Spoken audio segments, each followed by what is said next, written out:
Audio Jungle.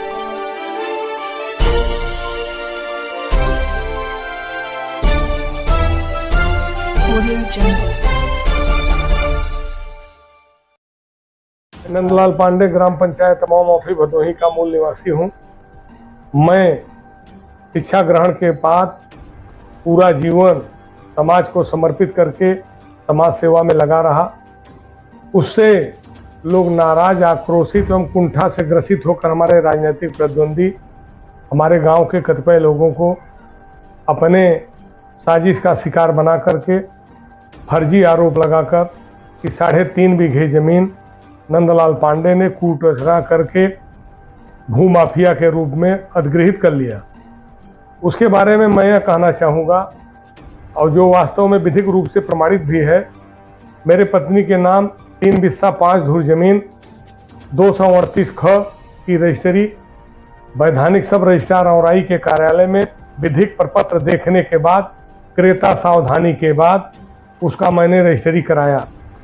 Registry कराने के समय मैंने जो इंतखाब देखा था, उस इंतखाब पे इंदराज 5/1/2022 का है, 5/1/2022 का। और उसके बाद समय बीतता है 2.5 वर्ष। 2.5 वर्ष के बाद मैं रजिस्ट्री कराया, तब तक प्रपत्र और अभिलेख सारे सही थे, कोई कूटरचना नहीं था। जब मेरे द्वारा रजिस्ट्री करा लिया गया तो राजनीतिक द्वेष रखने वाले कि किसी न किसी ढंग से नंदलाल पांडे के मान प्रतिष्ठा मर्यादा को धूमिल किया जाए, उसमें कुचक कर करके अपना आर्थिक सहयोग, राजनीतिक संरक्षण एवं अपना मार्गदर्शन देकर हमारे गांव के जो हमसे ईर्ष्या द्वेष रखते हैं उनको आगे करके अनेकानेक प्रार्थना पत्र शासन प्रशासन में देने का काम किया गया। लगभग 100 के ऊपर प्रार्थना पत्र दिए गए होंगे, लेकिन सारे प्रार्थना पत्र का निस्तारण नियमानुसार विधिक रूप से सारे अधिकारियों कर्मचारियों द्वारा किया गया।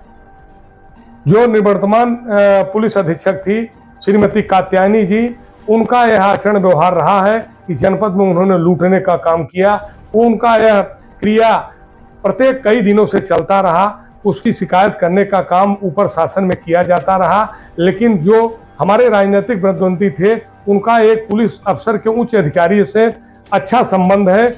उनका स्नेह प्रेम संरक्षण दिला करके उनको निर्भीकता से जनपद का शोषण अपने देख रेख में और अपने लाभ के लिए उन्होंने और मीनाक्षी कात्यायन के लाभ के लिए कराया गया। लेकिन हम आपको बताएंगे कि हम जनपद में हमारे जो वर्तमान में विधायक माननीय दीनानाथ भास्कर हैं, जिनकी कर्तव्य निष्ठा, समर्पण, सदाचार, सच्चरित्र, साहस और संवेदनशीलता का जो समाज सेवा का व्रत है, उसको उन्होंने जिस ढंग से मुखरित होकर के बात रखने का काम किया, वह अनेकानेक प्रकार के प्रबुद्ध वर्ग के जनमानस के, हमारे खून के, हमारे समाज के लोगों के चहेते और साधुवाद प्राप्त करने के अब पूर्ण रूप से वो पात्र बन चुके हैं। अब जनता जनार्दन और खास करके हमारे खून समाज के लोग यह जान गए हैं कि वास्तव में सेवा एक अलग व्यवस्था होती है, समर्पण एक अलग व्यवस्था होता है। लेकिन अहंकार का जीवन जिन्होंने बिताया पिछले दिनों में, यहाँ सड़क और चौराहे पर से गट्ठर धोते हुए अपने इमारत और सारी राजनीतिक आस्था को बुलंद किया, अहंकार में जब उस पैर को, जिस पैर में ताकत इस भदोही जनपद की जनता जनार्दन ने दी थी, जब उस पैर के ताकत को यहाँ के जनता जनार्दन प्रबुद्ध लोगों के सर पर रखने का काम किया, तो उनको मिट्टी में मिला देने का काम भी इसी प्रबुद्ध जनता जनार्दन ने किया है, जिसका द्योतक है कि 2 राष्ट्रीय पार्टी से उन्होंने चुनाव संबल पर लड़े, लेकिन उनको मुंह की खानी पड़ी। व्यवस्था अवस्था 2 चीज होती है। पैसे से जो उनके पास इस समय अहंकार है, उसकी तो अवस्था प्राप्त कर सकते हैं, लेकिन उसमें व्यवस्था नहीं दे सकते। व्यवस्था जनता जनार्दन करती है। अवस्था सुसज्जित कर सकते हो, आप कुर्सी ले सकते हो, लेकिन कुर्सी में बैठने के लिए जनमानस का स्नेह प्रेम समर्पण और उसका आशीर्वाद देने की भावना रहेगी, तभी हो सकता है। और उसके बाद अब इनका कुचक्र है वो अपना राजनीतिक संरक्षण पैसे के बल पर इनके द्वारा, और एक और है जो पुलिस के उच्च अधिकारियों से जिनका संबंध है, उनके द्वारा हमारे जो गांव के प्रतिद्वंदी हैं उनसे अब हमारी हत्या कराना चाहते हैं और हमारे परिवार के ऊपर प्राणघातक हमला करना चाहते हैं। इन्होंने विधि विधान से सारे आरोप प्रत्यारोप लगाए और सारे आरोप निराधार हुए, चाहे वह 419, 20, 67, 68, 120 का मुकदमा रहा हो, चाहे गैंगस्टर का रहा हो, सारा माननीय न्यायालय ने सारे क्रियाकलाप पर विधिक रूप से पूर्ण रूप से अपना प्रकाश संरक्षण और अपना नेतृत्व देकर हमें न्याय दिया। और यह सरकार वर्तमान में जो माननीय योगी जी की चल रही है उत्तर प्रदेश में और माननीय प्रधानमंत्री मोदी जी की चल रही है भारत में, यह अपने आप में एक न्यायप्रिय सरकार है, सनातन धर्म को प्रतिबिंबित करके सरकार है। यह धर्म को प्रतिपालन करके लोगों को न्याय देती है। न्यायार्थ अपने बंधु को भी दंड देना धर्म है, इस भावना से कृत संकल्पित सरकार है। इसमें चाहे वो अपने घर का हो चाहे अपने दल का हो, अगर वो अत्याचार दुराचार करेगा तो उसको दंड अवश्य मिलेगा। माननीय मुख्यमंत्री योगी आदित्यनाथ जी का दर्शन किया था। उनको दर्शन के बाद मैं उनसे जब सम्मुख उपस्थित हुआ तो उनके द्वारा यही पूछा गया, क्या है कोई समस्या हो बताइए। हमका कोई समस्या नहीं है। आपके जो इस समय सनातन धर्म की सेवा और उत्तर प्रदेश से भारत तक ही नहीं विश्व में जो प्रतिबिंब के रूप में सूर्य का दीपक और तेज आपने प्रकाशित किया है, उसके छाया में पूरा सनातन हिंदू आप में समाहित होना चाहता है। हम आपका दर्शन करने के लिए उपस्थित हुए हैं। दूसरा निवेदन मेरा था कि मैं नंदलाल पांडे अनवरत समाज के सेवा में लगा रहा और आपके त्याग, ईमानदारी, सहिष्णुता और आपके धर्मनिष्ठ कर्तव्यनिष्ठ राजतंत्र की व्यवस्था से मैं इतना ओतप्रोत हूं कि मैं आपके अनुयायी के रूप में अपना जीवन बसर करना चाहता हूं। तीसरी बात मैंने नंदलाल पांडे माननीय योगी मुख्यमंत्री जी से नहीं कहा था, लेकिन हमारे विपक्षियों द्वारा यह हवा उड़ाया गया कि नंदलाल पांडे के घर पर कब बुलडोजर चलेगा। नंदलाल पांडे एक लब्ध प्रतिष्ठित परिवार के सदस्य हैं। नंदलाल पांडे की कलकत्ते में दाल की मिल थी। नंदलाल पांडे का जीटी रोड पर जमीन है। नंदलाल पांडे का ज्ञानपुर नगर पालिका में 1960 का मकान है। नंदलाल पांडे भीख मांगते हुए व्यक्ति नहीं है और नंदलाल पांडे ने किसी विधि विरुद्ध कार्य से न तो आचरण में न तो व्यवहार में किसी प्रकार का कोई क्रियाकलाप नहीं किया है।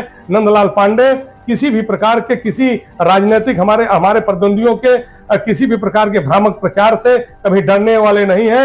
मैं ललकार कर कहता हूं किसी भी प्रकार की मेरे जीवन में खोट हो तो माननीय मुख्यमंत्री जी को मैं लिखकर निवेदन कर दूंगा कि मेरे जीवन को समाप्त करते हुए मेरे संपत्ति को आप बुलडोजर से ध्वस्त करा दें। यदि इन लोगों की अब व्याकुले हो गए हैं, जिनके कई एकड़ जमीन राजस्व परिषद में जो 41-45 में ग्राम समाज की जमीन है, अपने आधिपत्य में लेकर के अपने पाल के संरक्षण के लिए, विकसित होने के लिए, उनके जीवन के परवरिश करने के लिए कई इमारतें खड़ी करके इन्होंने अपना एक वैभव खड़ा किया है, उससे व्याकुल हो गए हैं। उनके तरफ से सरकार की दृष्टि हो रही है। ये केवल अपने जीवन को बचाने के लिए भारतीय जनता पार्टी में आए हैं।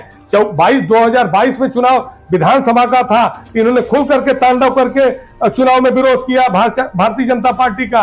2024 में जब चुनाव था लोकसभा का, तब इन्होंने खुल करके विरोध किया। ये केवल यह चाहते हैं कि मैं रहूंगा तब भाजपा रहेगी। अब वह भाजपा नहीं है, यह भाजपा सबका साथ, सबका विकास, मानव सेवा, सनातन धर्म और राष्ट्र के भारत की संस्कृति को स्थापित करने के संस्कार और चरित्र से भारतीय जनता पार्टी स्थापित हो चुकी है। मैं पुनः सारे लोगों को नमन करते हुए आपको बहुत बहुत साधुवाद देता हूं कि आपने जो छूटा हुआ बिंदु था उसको आपने ग्रहण करने का काम किया। मैं ललकार कर कह रहा हूं कि वैधानिकता के साथ मैं सदैव हूं और अन्याय के खिलाफ कभी न रहा हूं, न तो अन्याय किया हूं। मेरा जीवन लगातार राजनीति में 30 वर्ष बीता। उनका भी अहंकार रहता है कि हम विकास पुरुष हैं। विकास पुरुष आप नहीं थे। अब इस समय आप केवल मात्र अपने पुत्र के विकास में लगे हैं। इस समय आप उत्तर प्रदेश की क्षितिज से नीचे आ गए हैं। गांव और गलियारे की खुशबू से आपका ताकत हट गया है, आपके ऊपर स्याही लग गई है। आप 2.5 वर्ष जेल में रहे के व्यवस्था में आपके ऊपर पुनः कार्रवाई होगी विधिक। आप धैर्य रखिए, अपने आप आपको परिणाम मालूम हो जाएगा कि वास्तव में न्याय क्या है। आपके पालने द्वारा जो आपके यहाँ गुजर बसर पाते हैं, जिनका भरण पोषण आपके द्वारा होता है, जो आपके आदोशों से ट्यूटर चलाते हैं, और ट्विटर में अब लगा कर कहते हैं नंदलाल पांडे के ऊपर कब बुलडोजर चलेगा। नंदलाल पांडे के ऊपर बुलडोजर चलाने के लिए आप कामना कर रहे हैं, मांग कर रहे हैं। नंदलाल पांडे स्वतः लिख कर देने के लिए तैयार है कि नंदलाल पांडे का कोई कृत्य अगर गलत हो तो उन पर बुलडोजर चलाने की कार्रवाई की जाए। हमारे नंद श्री लान के बगल में एक नलकूप की नाली है जो 41-45 में 8 फुट 3 इंच है, उससे ज्यादा इस क्षेत्र पर या क्षेत्रफल में स्थापित है। लेकिन कतिपय लोग उसको ऐसा भ्रमित करके माया जाल में अपने जकड़ करके ऐसा हमको भयभीत करने का काम कर रहे हैं कि नंदलाल पांडे व्याकुल होकर हमारे शरण में आ जाए। नंदलाल पांडे सेवा के शरण में है, अपने चरित्र के शरण में है, अपने खून समाज के शरण में है। आपके अहंकार के शरण में नहीं आ सकते। जय हिंद, जय भारत, जय राष्ट्रवाद।